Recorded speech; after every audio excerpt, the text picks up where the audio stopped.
The stars looked different from the bridge of the U.S. Titan.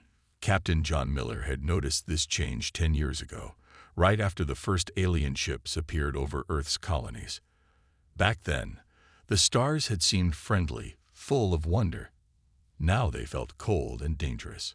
John stood with his hands behind his back, watching the damage reports scroll across the main screen. Another battle, another victory, but at what cost? 3 more ships damaged, 27 crew members in the medical bay. The Vornak Empire had attacked their patrol group near Jupiter's moons just 6 hours ago. "Captain, we're receiving a priority message from Earth," said Lieutenant Sam Brooks from the communication station. "Put it through," John ordered. The screen changed to show Earth's defense building. John recognized the room immediately. The main conference hall where all the important decisions happened. Behind the large wooden podium stood Lisa Carter, Earth's defense minister. She looked tired but determined. "Citizens of Earth and all human colonies," Lisa began, her voice strong and clear. "Today marks exactly 10 years since the Galactic Council launched their first unprovoked attack on our mining stations in the Alpha Centauri system. 10 years since they declared that humanity was too dangerous to exist freely in the galaxy." John remembered that day perfectly. He had been a young lieutenant then, serving on a cargo ship. The aliens had appeared without warning, destroying 3 mining stations and killing over 5,000 human workers. Their reason? Humans were expanding too quickly. The Galactic Council had decided to put Earth in its place. Lisa continued her speech. "They called us primitive. They said our technology was centuries behind theirs. They thought we would surrender within weeks." She paused, looking directly into the camera. They were wrong. The defense minister pressed a button, and the screen behind her filled with images. Human ships, sleek and deadly, patrolled the solar system. Defense satellites orbited every human world. Weapons factories on Mars and the asteroid belt worked day and night. "In 10 years, we have learned their technology. We have improved it. We have built defenses they cannot break." Lisa's voice grew harder. "Every attack they launch, we grow stronger. Every weapon they use, we learn to counter. They came believing us weak. They learned otherwise." John nodded to himself. It was true. The aliens had better technology at first, but they hadn't counted on human determination. They hadn't understood how quickly humans could learn and adapt. Their plasma weapons, Earth's scientists had figured them out within 2 years. Their shield technology, human engineers had built better ones in 5. "Sir, engineering reports all systems repaired," reported Commander Ellen Garcia from her station. "We're ready for patrol." "Good work, Commander," John replied. He turned to his navigation officer. "Set course for the outer rim. Standard patrol pattern." As the ship began to move, John thought about the war. The Vornak Empire was just one of many alien civilizations that had joined the Galactic Council's campaign against humanity. There were the Zephyrites with their crystal ships, the insectoid Krell with their hive mind tactics, and the mysterious Luminary who seemed to be made of pure energy. They all thought the same thing: that humanity was a young species, barely out of its solar system, easy to control. They didn't understand human history. They didn't know about the wars humans had fought among themselves, the challenges they had overcome, the stubborn refusal to give up that seemed built into human DNA. "Captain, long-range sensors detecting movement in Sector 7, announced Lieutenant Jake Rodriguez from Tactical. "How many ships?" John asked. "Unable to confirm, sir." "Could be a scouting party." John smiled grimly. "Let them come. Let them scout and report back to their leaders. They would find the same thing they always found: humans ready to defend their homes, their families, their right to exist in the galaxy." The war wasn't over. But as John had heard Lisa say many times, Earth would not surrender. Not now, not ever. Ambassador Paul Davis adjusted his tie one more time before entering the meeting chamber. The room felt cold, not just in temperature but in atmosphere. Harmony Point, The neutral space station, where all diplomatic meetings happened, always made him uncomfortable. Maybe it was the way the walls seemed to shift colors, designed by the luminary to be calming. It had the opposite effect on humans. The alien representatives were already seated at the curved table. Paul recognized them all. The Zephyrite ambassador, a tall being made of what looked like living crystal, caught light from every angle. Beside it sat the Krell representative, its compound eyes reflecting Paul's image 100 times over. And floating near the ceiling was the luminary delegate, a shifting mass of light that hurt to look at directly. Ambassador Davis, the Zephyrite spoke, its voice like wind chimes. The Galactic Council has reached a decision regarding Earth. Paul sat down calmly, placing his datapad on the table. He had been expecting this meeting for weeks. Intelligence reports suggested the aliens were planning something big. "I'm listening," Paul said simply. The Krell leaned forward, its mandibles clicking. "Your species has resisted our peaceful integration efforts for 10 years. This cannot continue. The Council demands Earth's unconditional surrender." Paul almost laughed but kept his face neutral. Peaceful integration. They had attacked human colonies without warning. They had killed thousands of civilians. Now they called it peaceful integration. "Define unconditional surrender," Paul requested. The luminary pulsed brighter, its voice echoing inside Paul's head rather than coming through his ears. "All human military vessels will be destroyed. All weapons research will cease. Human expansion beyond your solar system will end. The Council will place observers on Earth to ensure compliance." "And if we refuse?" Paul asked, though he already knew the answer. "Then the combined might of 7 civilizations will reduce Earth to ashes," the Zephyrite stated. "Your people will join the list of species who refuse to accept their place in galactic society." Paul opened his datapad and pretended to review some files. In reality, he was buying time to control his anger. These beings had no idea what they were threatening. They still saw humans as primitives who had somehow gotten lucky in a few battles. "The Council has conquered 1,000 worlds," the Krell added. "Your resistance is admirable, but ultimately futile. What can one small planet do against the entire galaxy?" Now Paul did smile, just slightly. "You mistake our desire for peace as weakness. Earth has capabilities you cannot imagine." The aliens exchanged looks, or what Paul assumed were looks. It was hard to tell with species so different from humans. "Your threats mean nothing," the luminary pulsed. "We have studied your technology. We know your limits." "Do you?" Paul stood up slowly. "You've seen what we wanted you to see. You've fought the weapons we chose to reveal. But ask yourselves this: why haven't you conquered us yet? 10 years of war, and Earth still stands. Our colonies still exist. Our fleets still patrol."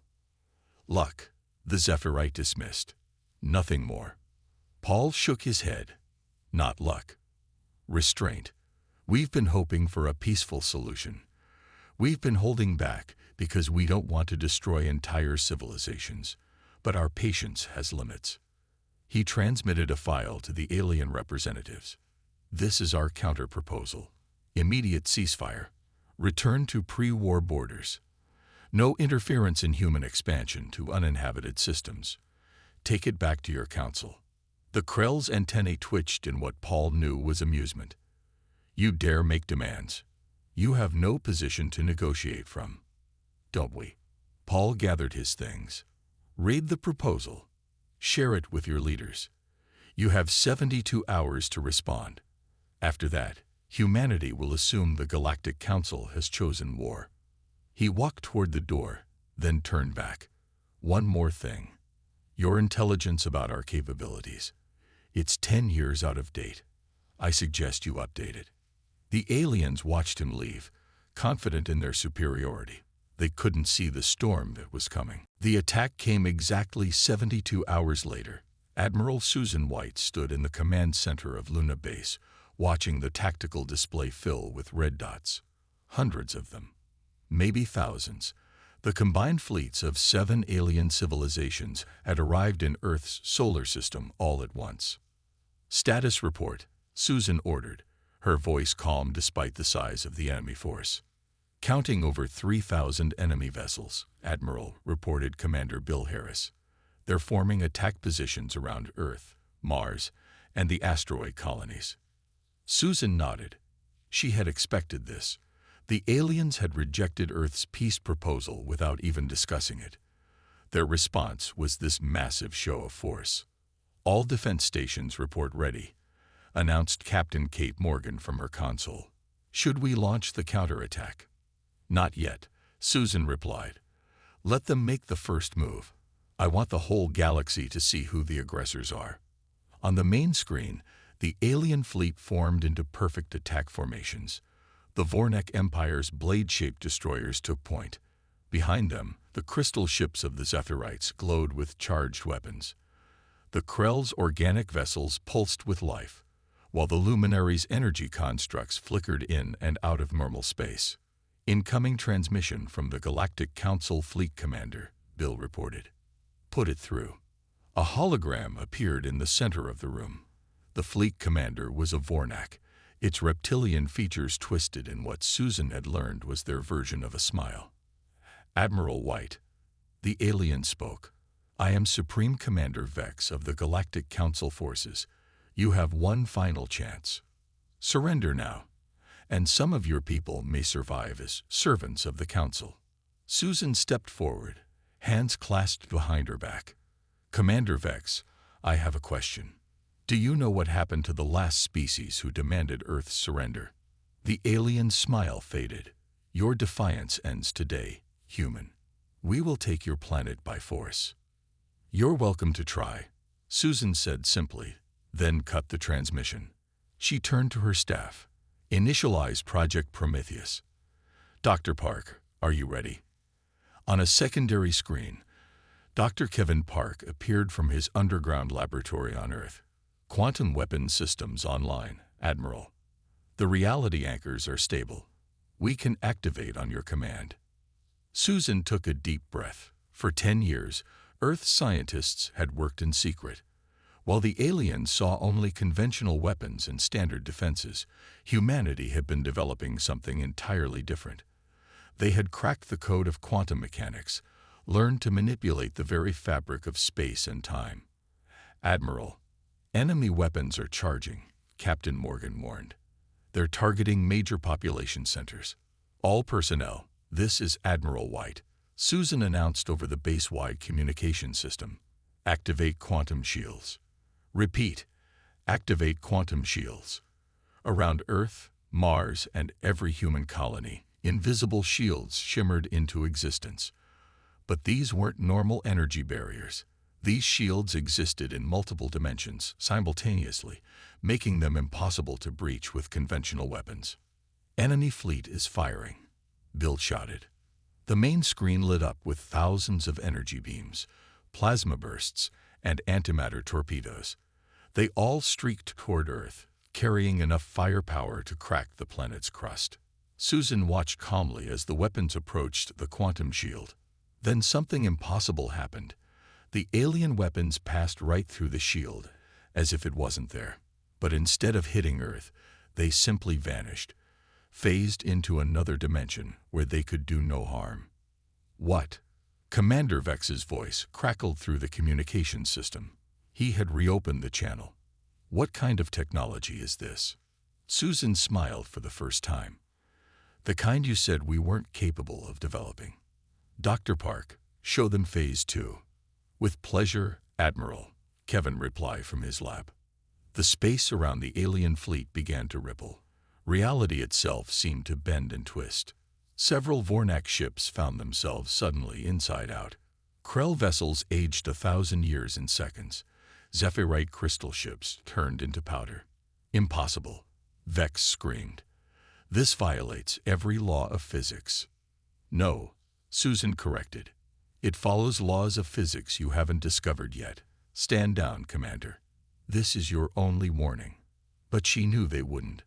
Their pride wouldn't let them. Commander Amy Johnson watched her monitoring station as another wave of alien weapons struck Earth's quantum shield. The massive plasma cannons of the Krell fleet fired in perfect synchronization, their green energy beams powerful enough to melt entire mountains. They hit the shield and simply disappeared into another dimension.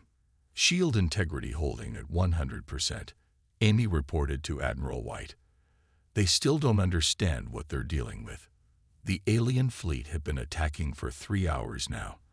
They had tried everything: energy weapons, antimatter bombs, even ramming attacks with their smaller ships. Nothing worked. Every assault phased through normal space without touching Earth or its colonies. In the command center, Dr. Ryan Cole connected from his research facility in Switzerland. His image appeared on the secondary screen, showing a man who hadn't slept in days, but whose eyes burned with excitement. "Admiral, I'm detecting quantum fluctuations in the alien fleet," Ryan reported. "They're trying to adapt their weapons to match our shield frequency." Susan White nodded. "How long before they figure it out?" "At their current rate of calculation, approximately 700 years, Ryan smiled. "They're using 3-dimensional mathematics to solve an 11-dimensional problem." Amy couldn't help but grin. The aliens had made the same mistake everyone did when first encountering quantum mechanics. They thought in terms of normal space, normal time, normal physics.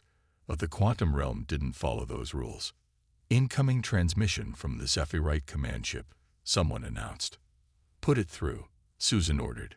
The crystalline form of the Zephyrite commander appeared in hologram form. Its usually perfect geometric structure showed signs of stress, with small cracks appearing along its edges. "Admiral White," the being chimed, its musical voice now discordant. "This shield technology, it defies understanding. Our greatest scientists cannot explain it." "That's because you're thinking about it wrong," Amy said, stepping forward. "Your people mastered crystal resonance technology.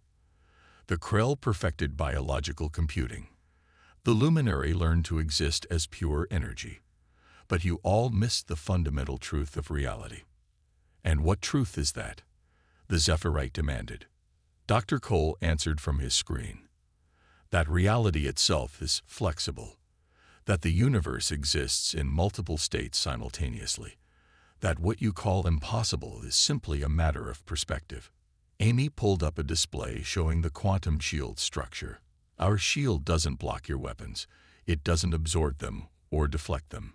It simply exists in a different phase of reality where your weapons can't touch it." The Vornak Supreme Commander Vex joined the transmission, his reptilian features twisted in frustration. "Even if this is true, you cannot maintain such defenses forever. They must require enormous power." "Actually," Ryan said cheerfully, "they're surprisingly energy efficient. The shield maintains itself through quantum entanglement with vacuum energy. We could keep it running for roughly 10 billion years." Annie watched the alien commanders exchange worried looks. They were beginning to understand the magnitude of their miscalculation. "But this is just defense." The Krell Hive speaker buzzed through the communication channel. "You cannot win a war with shields alone." "Who said anything about just shields?" Susan asked quietly. Amy's console suddenly lit up with new readings. "Admiral, detecting quantum signatures from multiple locations. Our strike teams are in position." The main tactical display change, showing not just the solar system, but the home systems of every attacking species. Small blue dots appeared near each alien homeworld. "What are those?" Vex demanded. "Those," Dr. Cole explained, "are human ships equipped with our reality warping drives. They travel to your home systems in the space between seconds, moving through dimensions where distance has no meaning." Amy watched the alien commander's reactions. The luminary delegate flickered erratically. The Krell's compound eyes dilated completely. Even the emotionless Zephyrite showed visible shock. "Impossible," Vex whispered. "We would have detected them." "Not if they were traveling through the quantum foam itself," Ryan said. "Your sensors look for ships in normal space. Ours don't travel through normal space." Amy knew this was the moment of truth. The aliens finally understood they weren't dealing with primitive humans who had gotten lucky. They were facing a species that had unlocked the deepest secrets of the universe itself. General Mark Thompson stood in the war room beneath the Rocky Mountains, surrounded by screens showing live feeds from every human strike team. His fingers moved across the tactical interface, coordinating Operation Erasure with precision that came from 30 years of military service. All teams report ready status. Mark announced to Admiral White through the quantum communication link. We have targeting solutions on every major military installation in their home systems. On the screens, he could see the human ships holding position near the alien homeworlds. Each vessel was small, no bigger than a patrol craft, but they carried weapons that could rewrite the laws of physics in localized areas. Captain Jennifer Black commanded the strike force near the Vornak homeworld. Her image appeared on the central screen, calm and professional despite being deep in enemy territory. General Thompson, we're detecting massive panic in the Vornak capital, Jennifer reported. Their defensive fleets are scrambling, but they can't locate us. We're existing between quantum states, visible one moment, gone the next. Mark nodded. The reality warping drives were working perfectly. The alien sensors couldn't lock onto something that wasn't fully in their dimension. Captain Black, prepare to deliver the ultimatum, Mark ordered. Jennifer's ship materialized fully into normal space above the Vornak capital city. Immediately, hundreds of defensive weapons targeted her vessel, but she didn't flinch. The quantum shields would hold. This is Earth Strike Force 1 to all Vornak military and civilian authorities. Jennifer broadcast on all frequencies. By order of the United Earth Government, you will cease all hostilities against humanity immediately. Recall your fleet from Earth space now, or face complete annihilation. The response came quickly. A Vornak general appeared on screen, his scales pale with fear. This is General Krass. You are one small ship against the entire Vornak defense force. Your threats are empty. Are they? Jennifer asked calmly. She entered a command sequence. Above the Vornak homeworld, space itself began to twist. A small asteroid, about 1 kilometer wide, orbited the planet. As billions of Vornak watched, the asteroid started to disappear. Not exploded, not destroyed.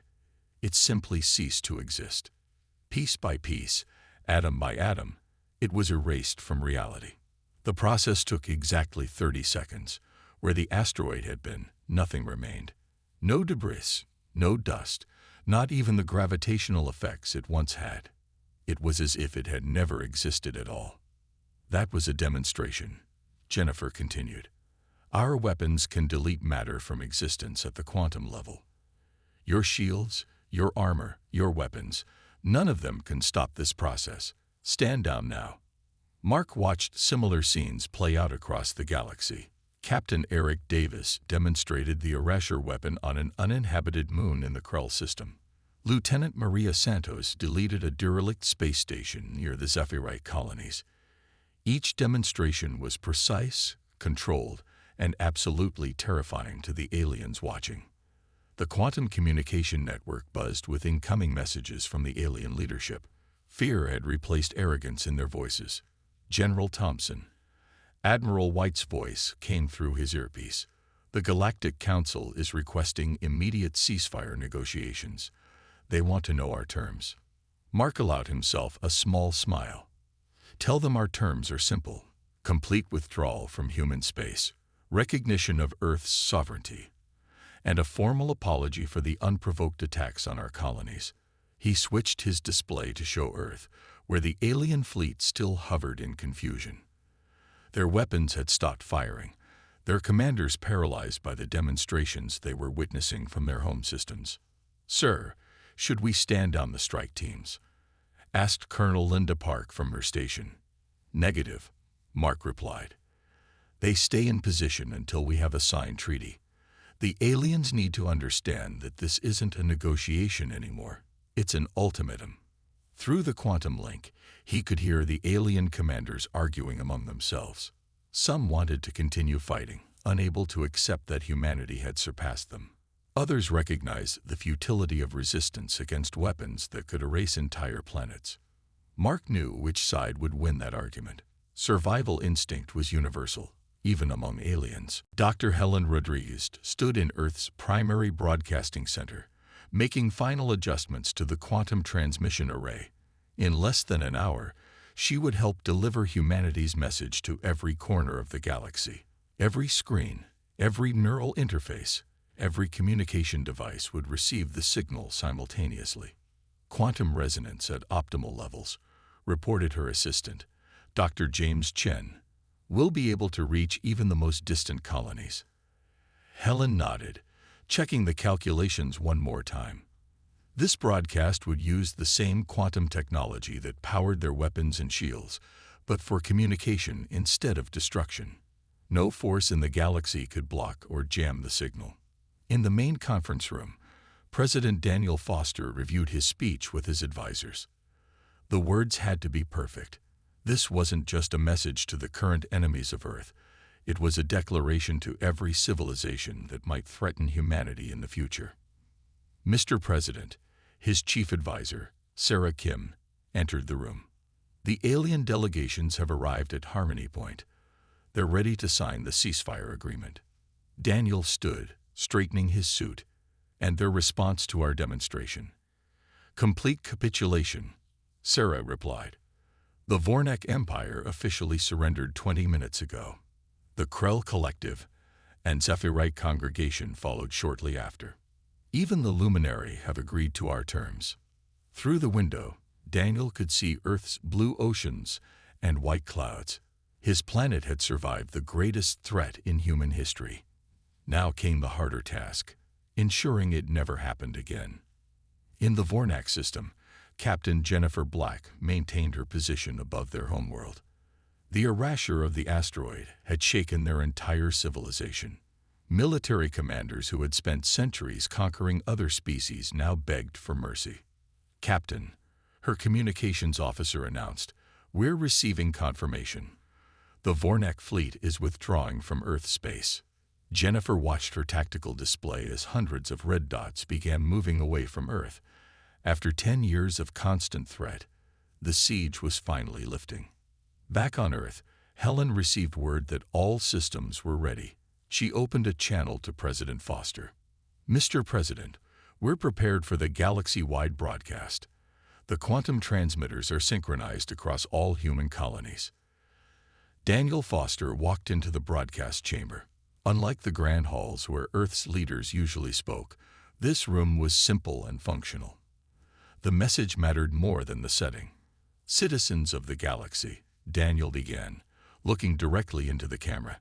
"I am Daniel Foster, President of United Earth. Today marks the end of a war we did not seek and did not want." Across the galaxy, his image appeared on billions of screens. The quantum transmission translated his words into every known language instantly. 10 years ago, the Galactic Council declared humanity a threat to peace. They attacked our colonies without provocation.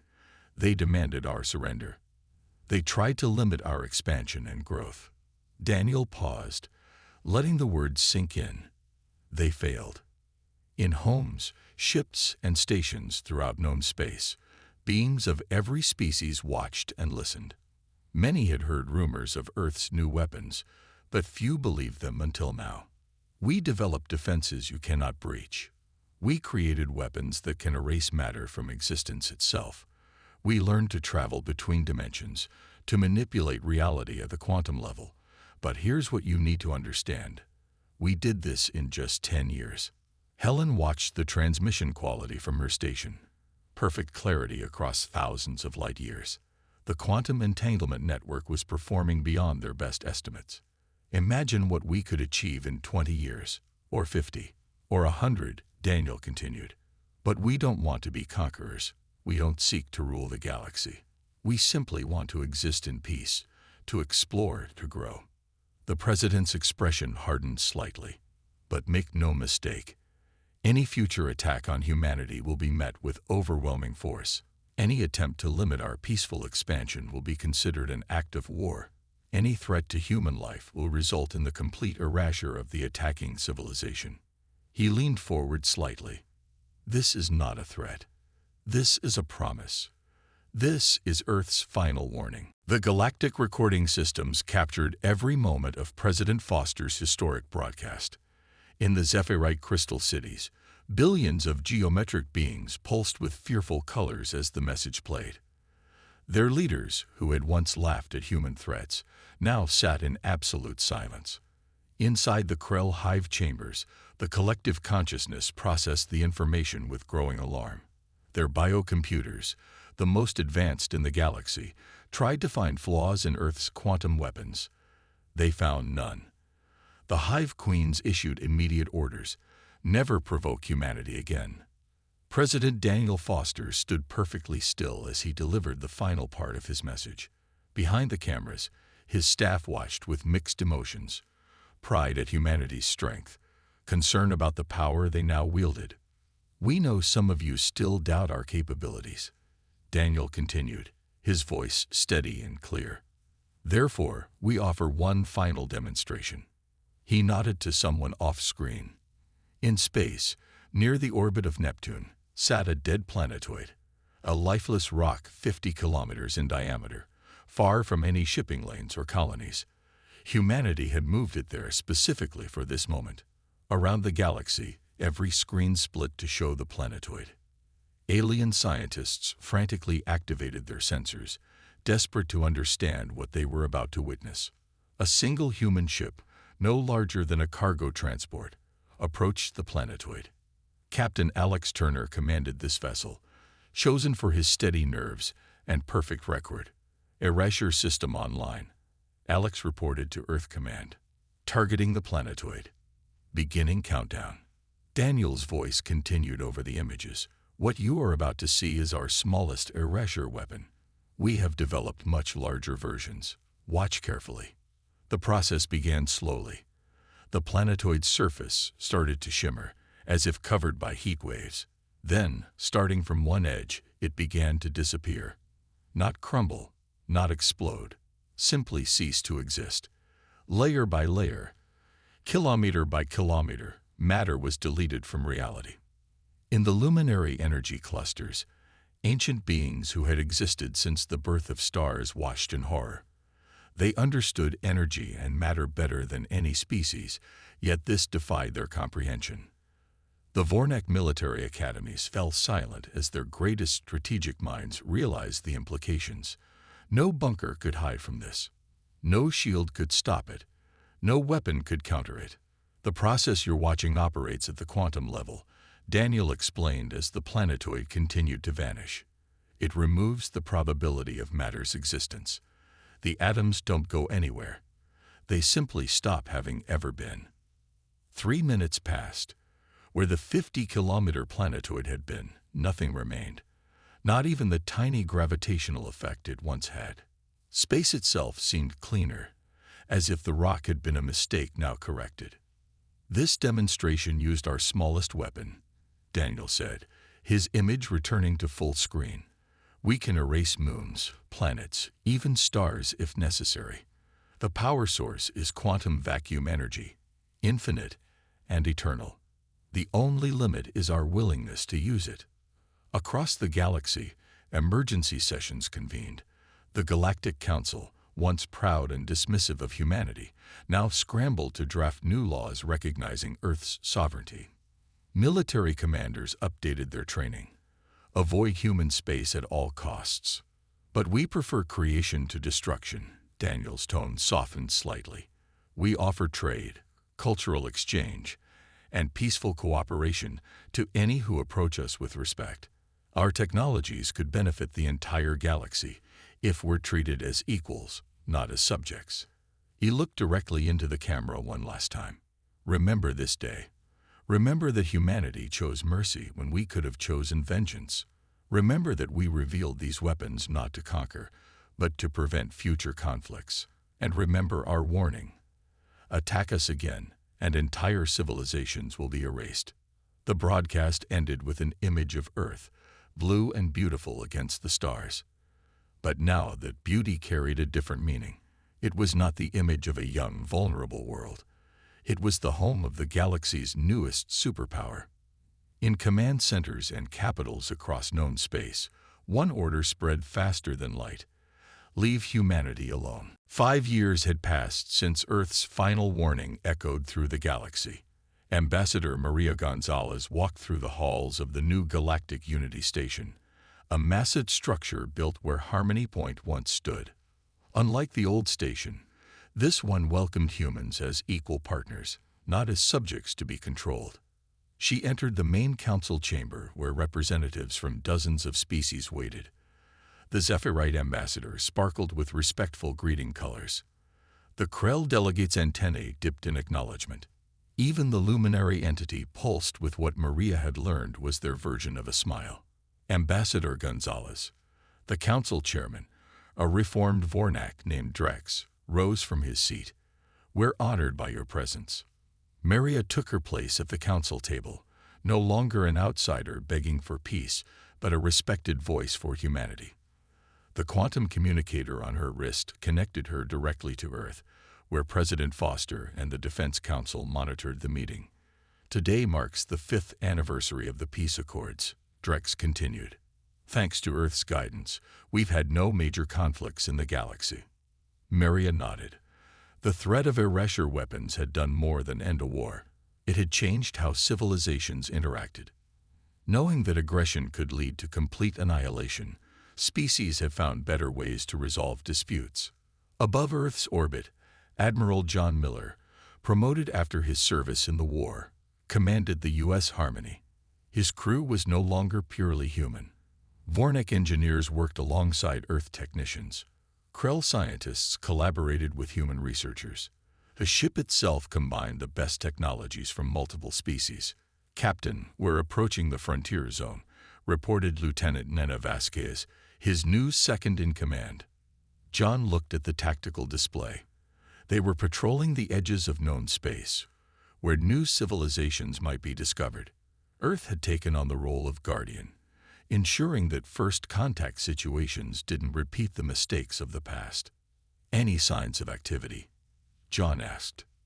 "Negative, sir.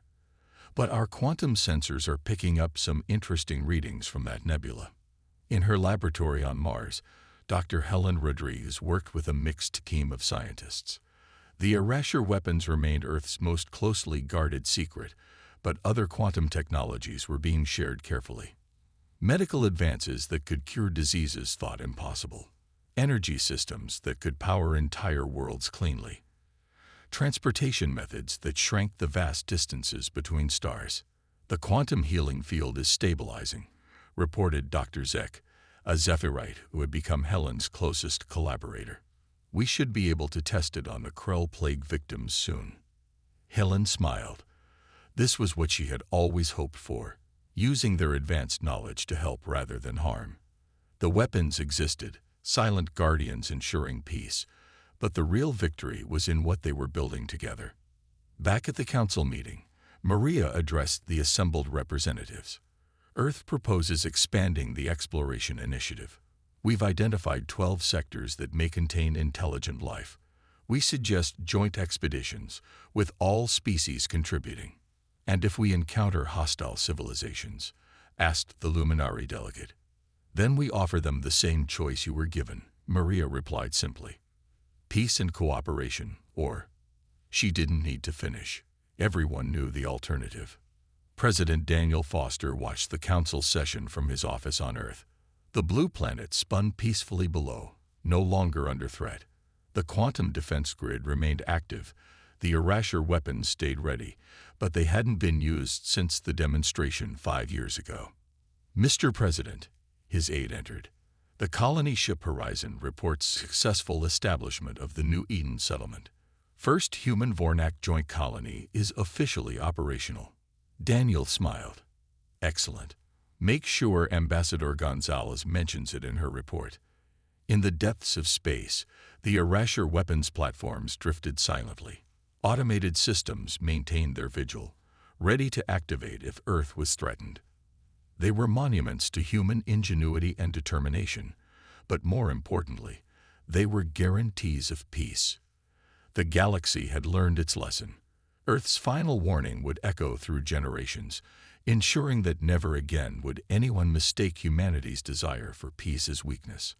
The stars were open to all who came in friendship. For those who came with hostile intent, only erasure awaited.